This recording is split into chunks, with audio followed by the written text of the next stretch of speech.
नमस्कार दोस्तों, आज की वीडियो में आपका स्वागत है। आज की वीडियो एनसीईआरटी और जो स्टेट लेवल की एससीईआरटी से संबंधित जो भी पुस्तकें आपकी होती हैं, उन पुस्तकों से संबंधित जो भी प्रश्न आपके बनते हैं विज्ञान विषय के, तो मोस्ट 15 क्वेश्चन जो आपके सीटेट के लिए बहुत ही लाभकारी हैं। तो आइए चलते हैं अपने पहले प्रश्न पर। और वीडियो देखने से पहले इस चैनल को सब्सक्राइब अवश्य कर लें और वीडियो को अंत तक देखें ताकि आपका एक भी प्रश्न छूटे ना।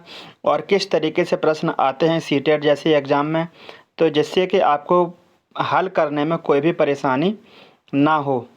तो जैसा कि आपका पहला प्रश्न है, निम्नलिखित कथनों पर विचार कीजिए। और इस वीडियो में आपके उसी तरह के प्रश्न दिए गए हैं और आगे आने वाली वीडियो में विज्ञान के वैसे ही प्रश्न दिए जाएंगे जो अधिकांशतः परीक्षाओं में पूछे जाते हैं या प्रतियोगी परीक्षाओं में पूछे जाते हैं।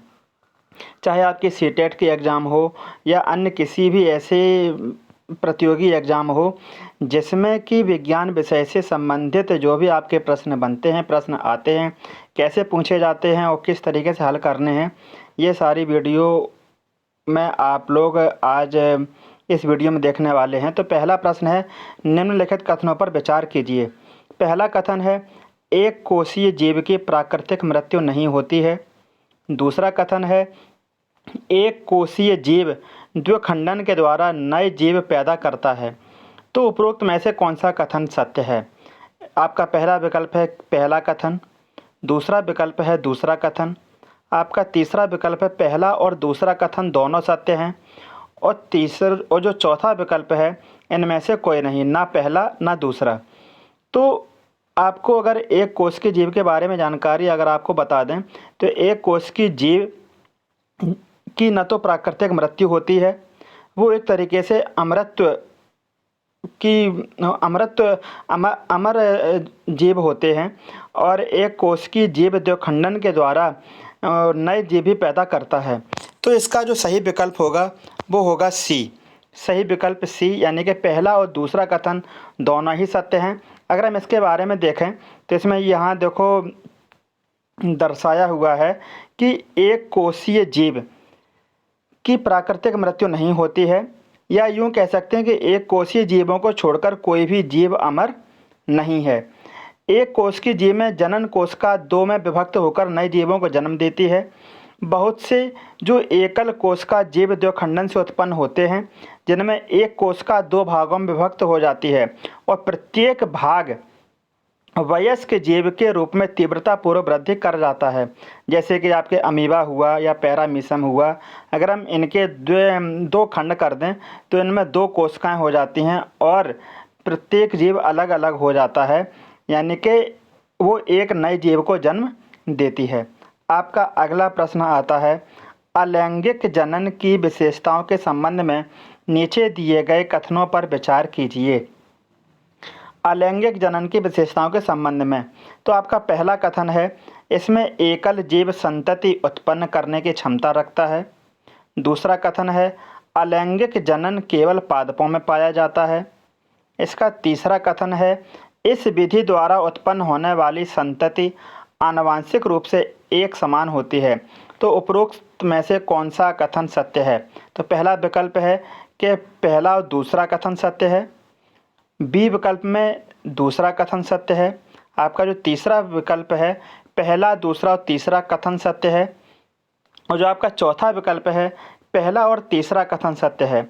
तो अलैंगिक जनन के बारे में अगर हम इसका व्याख्या पढ़ें इसकी, तो व्याख्या में सीधा इसमें स्पष्ट किया गया है कि अलैंगिक जनन विधि में एकल जीव संतति उत्पन्न करने की क्षमता रखता है, और इसके परिणामस्वरूप जो संतति उत्पन्न होती है वह केवल एक दूसरे के समरूप ही नहीं बल्कि अपने जनक के एकदम समान होती है।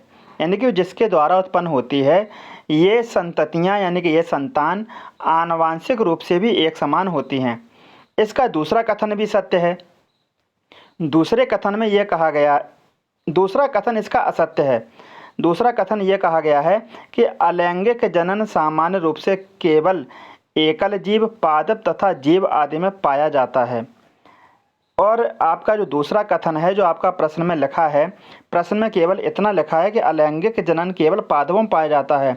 तो केवल पादपों में ना हो करके ये आपका एकल जीव जो यानी कि जो एक कोश की जीव हैं तथा जीव अपेक्षाकृत साधारण जीव इन और पादपों में भी पाया जाता है। अलैंगिक जनन एक कोश की जीव, पादपों और जीवों में भी संभव है।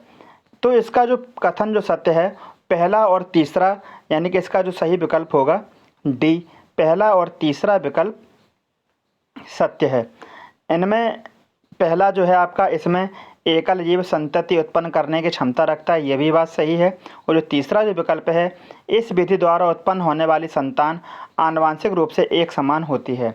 आपका अगला प्रश्न आता है, तीसरा जो प्रश्न है, लैंगिक जनन के संबंध में निम्नलिखित में से कौन सा कथन असत्य है। तो इस तरीके से प्रश्न बड़ी सावधानी से पढ़ने होते हैं कि जिस प्रश्न के अंत में लिखा हो कि ऐसा नहीं है या असत्य है। तो इसका जो पहला विकल्प है, लैंगिक जनन के अंतर्गत एक से जीव अथवा विपरीत लिंग वाले विभिन्न जीवों द्वारा नर तथा मादा युग्मक का निर्माण शामिल है। दूसरा विकल्प है आपका, यह विधि अलैंगिक जनन की तुलना में एक विस्तृत, जटिल तथा धीमी प्रक्रिया है। तीसरा कथन है, लैंगिक जनन के परिणाम स्वरूप जो संततियाँ उत्पन्न होती हैं वे अपने जनक के अथवा आपस में समरूप नहीं होती हैं, इनमें से कोई नहीं। तो इसके संबंध में जो आपका जो कथन जो दिया गया है, इसका जो असत्य कथन पूछा गया है, तो इसका असत्य कथन होगा सी, लैंगिक जनन के परिणाम स्वरूप जो भी संततियाँ उत्पन्न होती हैं वे अपने जनक के अथवा आपस में समरूप होती हैं, लेकिन यहाँ लिखा है नहीं होती हैं। तो ऐसा नहीं होता है कि समरूप नहीं होती हैं, समरूप होती हैं, समानता पाई जाती है। तो इसके जो उपरोक्त जो तीन जो कथन हैं सत्य हैं, इनमें कोई भी कथन असत्य, इनमें से कोई नहीं।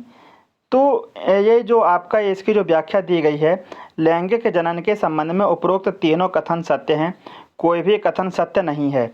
अगर हम यहाँ पर कोई भी कथन असत्य नहीं है, अगर हम इसकी व्याख्या देखें तो लैंगिक जनन के अंतर्गत एक से जीव अथवा अभिमुख लिंग वाले विभिन्न जीवों द्वारा नर तथा मादा युग्मक का निर्माण शामिल है। ये युग्मक आपस में मिलकर जाइगोट का निर्माण करते हैं, जिसे आगे चलकर एक नए जीव का निर्माण होता है। इसका जो दूसरा कथन है, लैंगिक जनन अलैंगिक जनन की तुलना में विस्तृत, जटिल और धीमी प्रक्रिया है, ये भी बात सही है। इसका जो तीसरा जो कथन है, नर तथा मादा युग्मकों के युग्मन से जो लैंगिक जनन संपन्न होता है उसके परिणाम स्वरूप जो संतति उत्पन्न होती है वह अपने जनकों के तथा आपस में भी समरूप नहीं होती। अगला प्रश्न आता है आपका, जब एक ही पादप में नर तथा मादा दोनों जनन संरचनाएं पाई जाती हैं तो इन्हें क्या कहते हैं। जब एक ही पादप में नर तथा मादा दोनों जनन संरचनाएं पाई जाती हैं तो वो कहलाता है द्विलिंगी। यानी कि जब एक ही पादप हो और उसमें दो प्रकार के जनन संरचनाएं पाई जाएं तो वे द्विलिंगी पादप कहलाते हैं।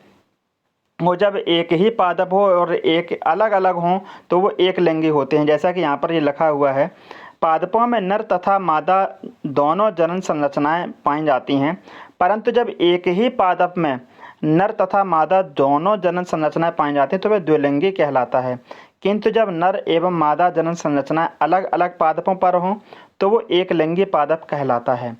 तो मुझे ये याद रखना है, जब एक ही पादप हो उसमें दोनों जनन संरचनाएं पाई जाएं तो वह द्विलिंगी पादप कहलाता है। आपका अगला प्रश्न आता है, पांचवा प्रश्न है, निम्नलिखित कथनों पर विचार कीजिए। तो निम्नलिखित कथनों पर विचार कीजिए और इसमें आपको सत्य कथन छांटना है। पहला है आपका, विस्तृत पुष्पीय पादपों में एक लिंगी नर पुष्प पुंकेसर धारण किए रहता है। दूसरा कथन है, नारियल का वृक्ष उभय लिंगाश्री पादपों का उदाहरण है। तो इसका जो सत्य कथन है, पहला जो विकल्प होगा वो इसका सही है। पहले कथन में कहा गया है कि पुष्पीय पादपों में एक लिंगीय नर पुष्प पुंकेसरी होता है, अर्थात पुंकेसर वहन करने वाला, जबकि मादा पुष्प स्त्री केसर अर्थात स्त्री केसर धारण किए रहता है। कुछ पुष्पीय पादपों में एक अकेला पादप उभयलिंगाश्रयी हो सकता है तथा उनमें पैदा होने वाले पुष्प एकलिंगी व द्विलिंगी दोनों हो सकते हैं। इसका दूसरा कथन भी सत्य है। दूसरा जो कथन है, उभयलिंगाश्रयी पादपों के कुछ उदाहरण कुकुरबिट तथा नारियल के वृक्ष हैं, जबकि पपीता और खजूर एक लिंगाश्रयी के उदाहरण हैं। तो मुझे याद रखना है, अगर आपसे पूछा जाए कि पपीता और खजूर किस प्रकार के उदाहरण हैं पादप के, तो एक लिंगाश्रयी, और कुकुरबिट और नारियल ये उभयलिंगाश्रयी यानी कि द्विलिंगाश्रयी पादपों के उदाहरण हैं। तो इसके दोनों ही कथन सत्य हैं। तो इसका जो सही विकल्प होगा आपका सी। अगला आपका प्रश्न आता है, कुछ जीवों जैसे मधुमक्खी एवं छिपकलियों में बिना निषेचन अर्थात नर युग्मक के युग्मन के बिना ही मादा युग्मक नए जीवों के निर्माण हेतु विकसित होने लगता है। इस प्रकार के निषेचन को क्या कहते हैं? तो दोस्तों, प्रश्न को बड़ी सावधानी से पढ़ना है, किस प्रकार से हल करना है। एक बार उसको प्रश्न को दोबारा से पढ़ के देखें, तब विकल्प का चयन करें। कुछ जीवों जैसे मधुमक्खी एवं छिपकलियों में बिना निषेचन अर्थात नर युग्मक के युग्मन के बिना ही मादा युग्मक नए जीव के निर्माण हेतु विकसित होने लगता है। इस प्रकार के निषेचन को क्या कहते हैं? तो इस प्रकार का जो निषेचन कहलाता है वो अनिषेक जनन कहलाता है, पार्थेनोजेनेसिस। यानी कि इसमें जो होता है, इसमें है कि कुछ जीवों में जैसे कि रोटी फर्श में, मधुमक्खियों में, यहाँ तक कि कुछ छिपकलियों का या पक्षी आदि में बिना निषेचन अर्थात नर युग्मक के युग्मन के बिना ही मादा युग्मक नए जीव के निर्माण हेतु विकसित होने लगता है, और यह घटना अनिषेक जनन यानी कि पार्थेनोजेनेसिस कहलाती है। आपका अगला प्रश्न है, निम्नलिखित में से किन जीवों में बाह्य निषेचन होता है? शैवाल, मछली, सांप, मेढक। तो इनमें से किन किन जीवों में बाह्य निषेचन होता है? तो इसका जो पहला विकल्प है, पहला और दूसरा, यानी कि शैवाल और मछली में। दूसरा जो विकल्प है, पहला, दूसरा, चौथा, यानी कि शैवाल, मछली और मेढक में। तीसरा विकल्प है तीसरा व चौथा, यानी कि सांप और मेढक में। चौथा जो विकल्प है, उपरोक्त सभी। तो इसका जो सही विकल्प है, पहला, दूसरा, चौथा, यानी कि बी विकल्प इसका सही है। इसमें देखो कहा गया है कि अधिकतर जलीय जीव जो हैं, जैसे कि शैवालों, मछलियों, यहाँ तक कि जल स्तर पर चर प्राणियों में युग्मक संलयन बाहरी माध्यम जल में अर्थात जीव के शरीर के बाहर संपन्न होता है। इस प्रकार के युग्मन को बाह्य निषेचन कहते हैं या एक्सटर्नल फर्टिलाइजेशन कहा जाता है। बाह्य निषेचन करने वाले जीव दो लिंगों में व्यापक समकालिकता को प्रदर्शित करते हैं तथा बाहरी माध्यम युग्मक संलयन के अवसर को बढ़ाने के लिए काफ़ी संख्या में युग्मक निर्मुक्त करते हैं। ऐसा बोनी फिश एवं मेढकों में होता है।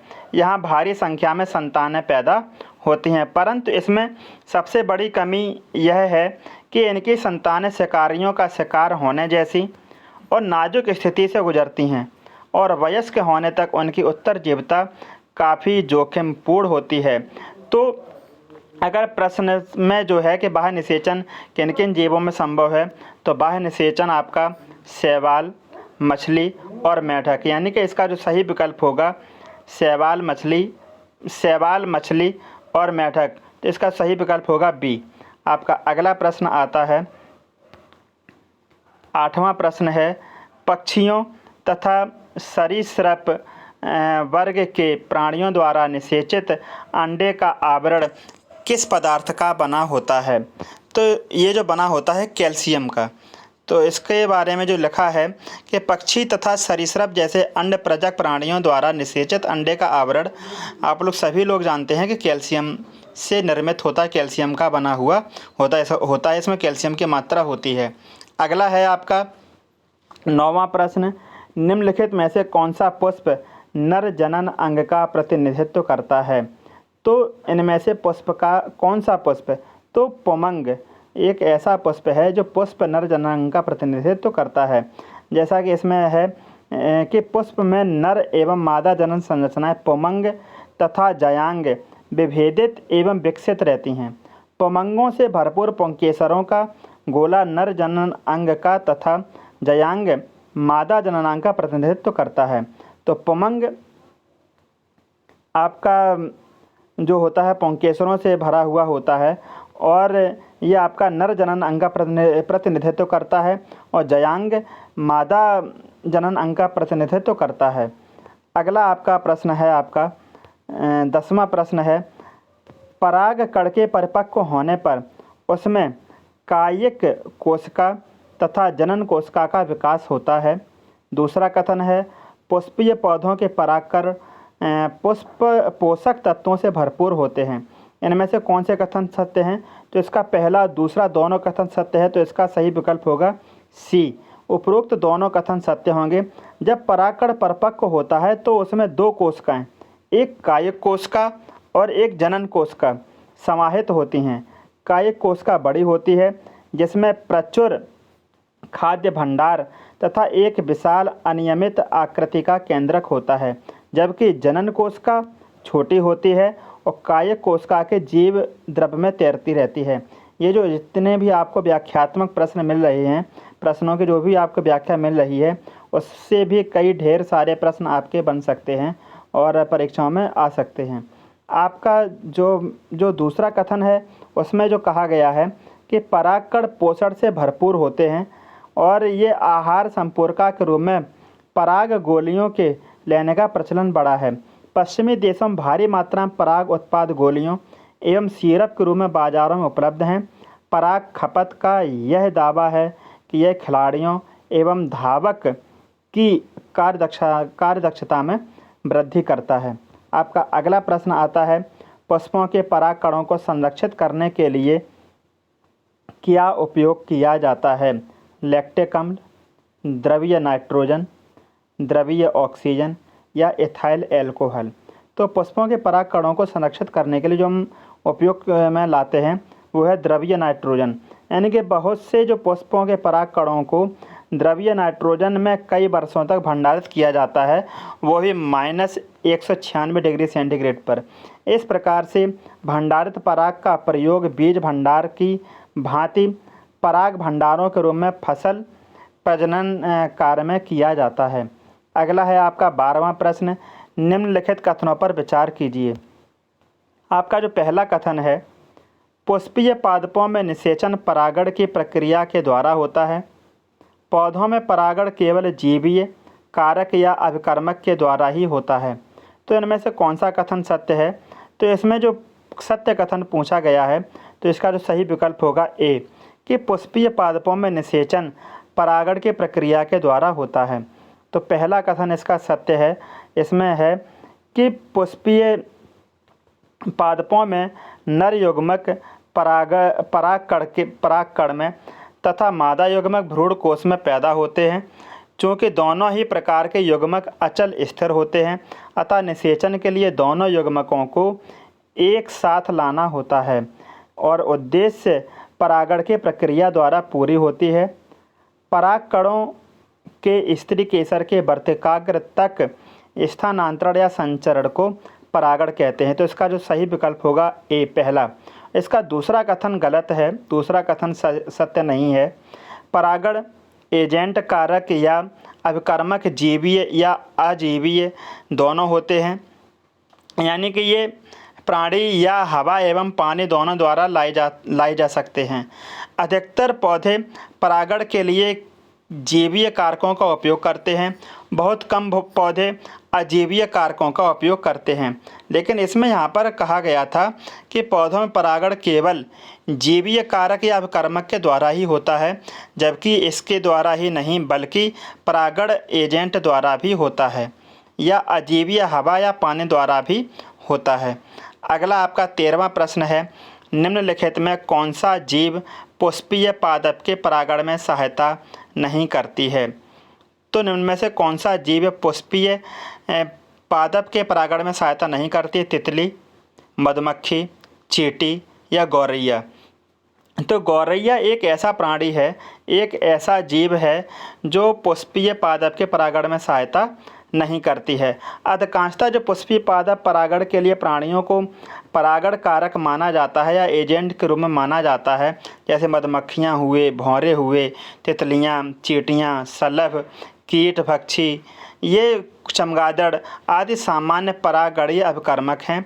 और प्राणियों में कीट पतंग विशेष रूप से जैसे मधुमक्खियाँ प्रधान जीव परागण माने जाते हैं।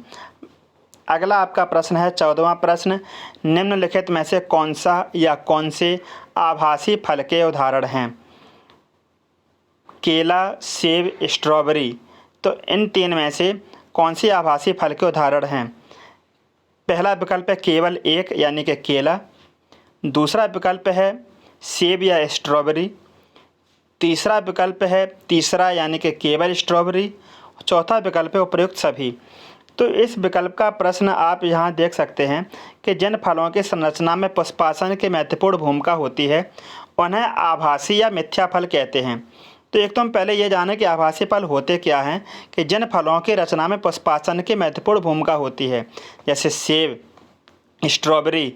तो इसका जो सही जो विकल्प होगा सेब और स्ट्रॉबेरी, यानी कि इसका सही विकल्प होगा बी, केवल दूसरा और तीसरा। ये आभासी फल के उदाहरण हैं। अगला आपका है लास्ट प्रश्न है आज का, धरती पर पाए जाने वाली घास बिना निषेचन के ही बीज पैदा कर लेती है, इस प्रक्रिया को क्या कहते हैं? तो इसका जो पहला विकल्प है असंग जनन, प्रसुप्ति, बहुभ्रूणता, अनिषेक जनन। तो यहाँ पर इसका जो प्रश्न है वो असंग जनन है। इसका पहला विकल्प है सही है, पहला विकल्प असंग जनन। धरती पर पाए जाने वाली घास बिना निषेचन के ही बीज पैदा कर लेती है, यह प्रक्रिया असंग जनन कहलाती है। यद्यपि सामान्य तौर पर क्या होता है कि बीज निषेचन के परिणाम होते हैं। कुछ एक पुष्पीय पादपों जैसे कि एस्टेरेसिया तथा घासों ने बिना निषेचन के ही बीज पैदा करने प्रक्रिया विकसित कर ली है, जिसे असंग जनन प्रक्रिया कहते हैं। तो आज की वीडियो में 15 महत्वपूर्ण प्रश्न थे जो अक्सर परीक्षाओं में पूछे जाने वाले हैं। एनसीईआरटी या एससीईआरटी के बुक से संबंधित ये प्रश्न चयनित किए गए हैं। प्रश्न पूछने का क्रम कैसा होता है, किस तरह से प्रश्न आते हैं, तो ये वीडियो में केवल आपको इतना बताया गया। धन्यवाद।